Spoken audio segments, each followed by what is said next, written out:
Lionel आन्द्रेस मेसीले योपालिको world कपमा जति पनि गेम्सहरू खेलिरहेको छ, आफ्नो गेम्सहरू दिइरहेको छ, त्यसलाई बयान गर्नको लागि मसँग कुनै पनि शब्द छैन। किनकि यस्तो राम्रो खेलिरहेको छ, फर्स्ट गेममा ह्याट्रिक हानिरहेको छ, सेकेन्ड गेममा आएर ब्रेस हानिरहेको छ। ब्रेसमा पनि अब अझ धन्न पेनाल्टी मिस हान्यो, नत्र ब्याक टु ब्याक ह्याट्रिक आउनु रहेछ।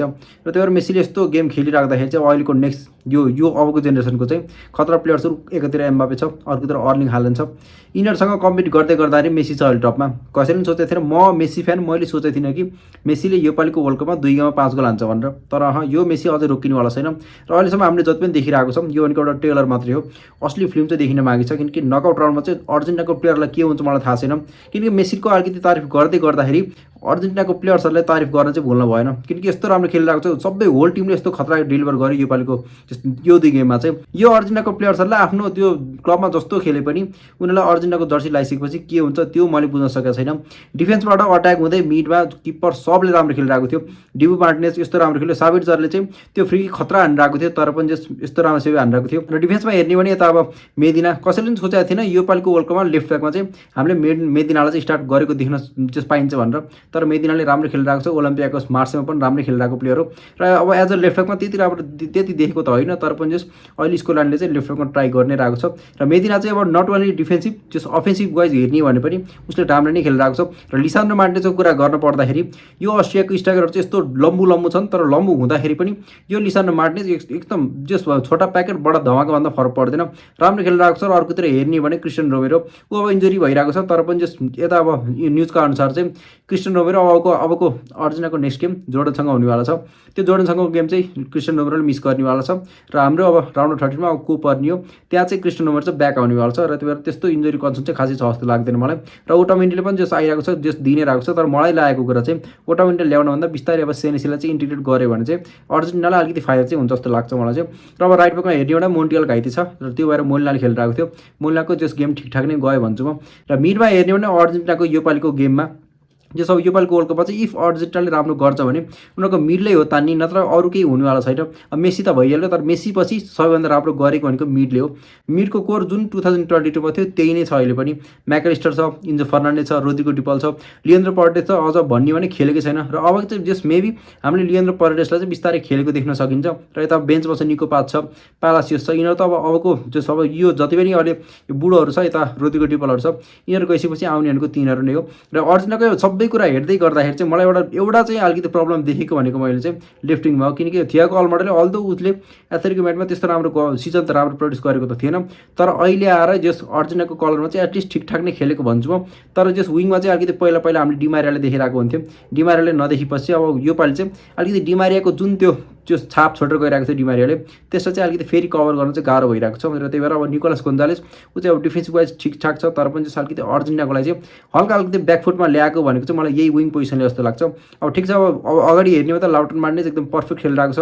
सबैले भनिरहेको छ लाउटन मार्टिनेज अब गोल हानेको छैन यताउता भन्दाखेरि चाहिँ लाउटर मार्टिनेज जुन त्यो गेमभरि जुन प्रड्युस गरेर आएको छ, जुन त्यो फिजिकल ब्याटलहरू गरेर आएको छ, त्यसले गर्दाखेरि पनि मलाई चाहिँ लाउटर मार्टिनेजले एटलिस्ट अबको जे भयो नि यो जोर्डनको गेम र राउन्ड अफ 32को गेम चाहिँ स्टार्ट गर्छ जस्तो लागिरहेको छ। र उलेन अल्भारेजको त उसको अब क्लबको काण्ड छुट्टै छ, तर पनि चाहिँ सिस्टिल अब मेसी भइसकेपछि अब अगाडि चाहिँ अर्कै हुनुपर्छ जस्तो लाग्दैन मलाई। तर जुन अर्जेन्टिनाले योपालिको वर्ल्ड कपमा 5वटा गोल हानिरहेको छ र 5वटै गोल मेसीले हानिरहेको छन्, त्यसको लागि चाहिँ एउटा कन्सर्नको विषय चाहिँ एउटा के हुनुपर्छ भन्दा अरू प्लेयरले पनि अलिकति स्टेप गर्न पर्यो। र लास्टमा मेसीले जुन त्यो अल्भारेजलाई फालेको थियो पास, अल्भारेजले मिस हानिदियो, त्यहाँ अब एसिस्टको चाहिँ यता रेकर्ड तोडिनेवाला थियो। र त्यही भएर मेसीको लेभल नै फरक छ। र मेसीलाई चाहिँ अबबाट कुनै पनि प्लेयरलाई चाहिँ मेसीसँग कम्पेयर गरेको चाहिँ सुन्न नपरोस्, किनकि यो अलिकति फेयर हुनेवाला छैन। मेसी भनेको अर्कै जस अर्जेन्टिनाले योपालिको वर्ल्ड कपमा चाहिँ रिग गर्यो भनिदिन्छु म। किनकि जुन हिसाबले मान्छेहरूले खेल्ने वर्ल्ड कपमा जस मेसी जस्तो एलियनलाई ल्याएर खेलिरहेको छ, र जुन तरिकाले मेसीलाई चाहिँ अर्जेन्टिनाको आफ्नो टिममेट्सहरूले साथ दिइरहेको छन्, त्यसले गर्दाखेरि पनि अर्जेन्टिनाले 2022 वर्ल्ड कपमा जितेको थियो। र अहिले आएर 2026मा पनि एज अ फेभरेट्सको रूपमा त मानेको छैनन् धेरैले, किनकि धेरैको मुखमा झुन्डिने भनेको नाम भनेको स्पेन हो, फ्रान्स हो, र अहिले पोर्चुगल देखिरहेको छ। तर मेसी र यो अर्जेन्टिना भनेको चाहिँ जो स्लो पोइजन हो, यिनीहरू चाहिँ 2022 वर्ल्ड कपमा पनि जस कसैले मानेको थिएन, ग्रुप स्टेजमा पनि अब फर्स्ट गेम हारेर आएको थियो, मेक्सिकोलाई पनि धौधौ गरेर जितिरहेको थियो, अब लास्ट गेममा यताउता गरेर जित्यो। र अहिले आएर 2026 मा पनि कसैले फेभरेट्सको रूपमा मानेको छैन र अब फर्स्ट गेममा अब जस्ट ठिकठाक नै भन्छु म, किनकि राम्रो खेलेकै हो अल्जिरासँग। अल्दो अल्जिराले चाहिँ त्यति त्यो टेस्ट गरे जस्तो लाग्दैन मलाई। र जुन तरिकाले अस्ट्रेलिया अलिकति राम्रो टेस्ट दिन्छ कि भनिएको थियो, तर दिन सकेन अस्ट्रेलियाले। उनीहरूको डिफेन्समा हेर्ने भने अलिकति एक्सपिरियन्स भएको प्लेयर्सहरू पनि थियो, त डेभिड आलाभा थियो। जस ओभरअल हेर्ने भने अस्ट्रेलियाको टिम नै नराम्रो होइन, किनकि यिनीहरूको जुन त्यो फादर अफ गेम प्रेसिङ उता राल्फ राग्निक थियो र त्यसले पनि केही गर्न सकेन। र त्यही भएर जस्ट ओभरअल मेसीको र यता अर्जेन्टिनाको गेम हेर्ने भने चाहिँ यिनीहरूलाई अलिकति नजरअन्दाज गर्न चाहिँ मिल्दैन। डिफेन्स त यस्तो खतरा खेलिदियो आज, किनकि मलाई एउटा हेर्न मन लागेको के थियो भन्दा जुन अल्जिराले अलिकति राम्रो टेस्ट दिएको थिएन, त्यही भएर अस्ट्रेलियाले चाहिँ अलिकति दिन्छ कि भनेर अलिकति त्यो तरिकाले हेर्न मन थियो। अस्ट्रेलियाले दिएको पनि हो, किनकि उनीहरूले लगिरहेको थियो।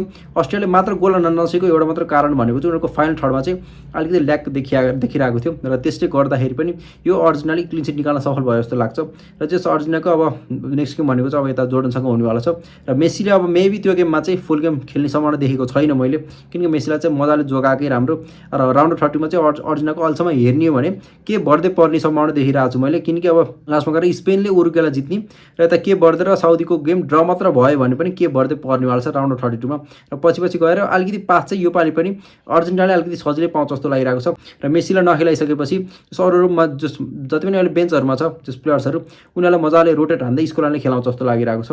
र त्यही भएर जस्ट त्यो गेम पनि अलिकति हेर्न चाहिँ मजा आउनेवाला छ, किनकि अब निको पाजलाई पनि हामीले देख्न सकिन्छ। र मेसीको गेमै पछि रेकर्ड तोड्ने क्रम पनि जारी नै भइरहेको छ। पहिलाको पालिको गेममा मिरोस्लाव क्लोजासँग चाहिँ ड्र गरेर आएको थियो, तर अहिले आएर अब फर्स्टमा पेनल्टी मिस हानिदियो। पेनल्टी मिस हानिसकेपछि अर्जेन्टिनाको गेम अलिकति खस्कियो जस्तो लाग्छ मलाई चाहिँ, तर पछि गएर यस्तो राम्रोसँग कमब्याक हानिदियो यो अर्जेन्टिनाले, किनकि बिचमा अस्ट्रिया गेममा फर्किरहेको थियो, तर अर्जेन्टिनाले अलिकति त्यति जुन बेलामा चाहिँ त्यो अस्ट्रिया चाहिँ अलिकति मजाले त्यो प्रेस पनि हानिरहेको थियो, राम्रो खेलिरहेको थियो, त्यति बेला अस्ट्रियाले गोल निकालिदिएको भए अर्जेन्टिनाले अलिकति गाह्रो हुन सक्थ्यो होला। र मेसीले रेकर्ड तोडिसकेका छन्, 18 गोल हानिसकेका छन्। तर मेसीको पछाडि आउँदैछ किलियन एम्बापे। अब अर्लिङ हालान्ड त म अहिले भन्दिनँ, किनकि उसले भनेको अब 28 वर्षपछि नर्वेले वर्ल्ड कप खेल्दैछ र पहिलो वर्ल्ड कप खेल्दैछन् अर्लिङ हालान्डले। तर किलियन एम्बापेको कुरा गर्नुपर्दाखेरि चाहिँ यो मान्छे कस्तो खतरा निस्कियो, 2018 मा वर्ल्ड कप जितेको थियो। त्यसपछि उसले अब भले अब क्लबमा चाहिँ च्याम्पियन्स लिग जित्न सकिरहेको छैन, पिएससीमा चाहिँ अब ऊ पिएससीबाट छोड्ने बित्तिकै यता अब पिएससीले ब्याक टु च्याम्पियन्स लिग जितिरहेको छ। तर एमएफको करियर हेर्दाखेरि चाहिँ यो मान्छेले एउटा च्याम्पियनसिप जित्नै पर्छ, यस्तो राम्रो करियर छ, यस्तो राम्रो खेलिरहेको छ। जस आज विङमा राइट विङमा बसेर लेफ्ट फुटेड जुन त्यो कल हानिरहेको छ, म त कता ओलिसरी हानिरहेको जस्तो लागिरहेको थियो। र त्यही भएर ब्याङ्गर गोलहरू हानिरहेको छ।